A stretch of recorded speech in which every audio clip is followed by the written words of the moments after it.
Megastar Chiranjeevi Vishwambhara చిత్రం shooting వేగంగా ప్రారంభమైంది. చాలా రోజుల నుంచే ఈ చిత్రానికి సంబంధించిన పలు సీన్స్ చిత్రీకరిస్తున్నారు డైరెక్టర్ వశిష్ఠ. కొద్ది రోజుల క్రితమే ఈ బిగ్ ప్రాజెక్టులోకి మెగాస్టార్ చిరంజీవితో పాటు త్రిష కూడా అడుగుపెట్టింది. అందుకు సంబంధించిన వీడియోను సోషల్ మీడియాలో చిరు పోస్ట్ చేశారు. సుమారు 18 ఏళ్ల తర్వాత వీరిద్దరూ స్క్రీన్ షేర్ చేసుకుంటున్నారు. దీంతో ఇరువురి ఫ్యాన్స్ ఫుల్ జోష్లో ఉన్నారు. విశ్వంబరలో ఇషా చావ్లా, సురభి అవకాశాలను దక్కించుకున్నారు. వీరిద్దరిపై కొన్ని సీన్స్ ఆల్రెడీ చిత్రీకరించారని తెలుస్తుంది. అధికారికంగా ప్రకటించకపోయినా సైలెంట్గా వీరిద్దరితో షూటింగ్ కూడా ప్రారంభించారనే వార్తలు గట్టిగానే వినిపిస్తున్నాయి. ఈ నెల 26 నుంచే హైదరాబాద్లో మరో షెడ్యూల్ ప్రారంభం కానుంది. అందులో త్రిషతో పాటు ఇషా చావ్లా, సురభి కూడా పాల్గొంటారని టాక్. సినిమాలో వీరిద్దరి పాత్ర ఎంత పరిధి వరకు ఉంటుందో తెలియాల్సి ఉంది. విశ్వంబర్ సంక్రాంతి పండుగ కానుకగా జనవరి 10న విడుదల కానుంది. సోషియో ఫాంటసీ అడ్వెంచర్గా దీన్ని వశిష్ఠ డైరెక్ట్ చేస్తున్నారు.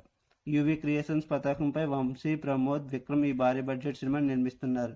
మీకు నా వీడియో నచ్చినట్లయితే లైక్ చేయండి, షేర్ చేయండి, సబ్స్క్రైబ్ చేయండి, కామెంట్ చేయడం మర్చిపోవద్దు. Thank you.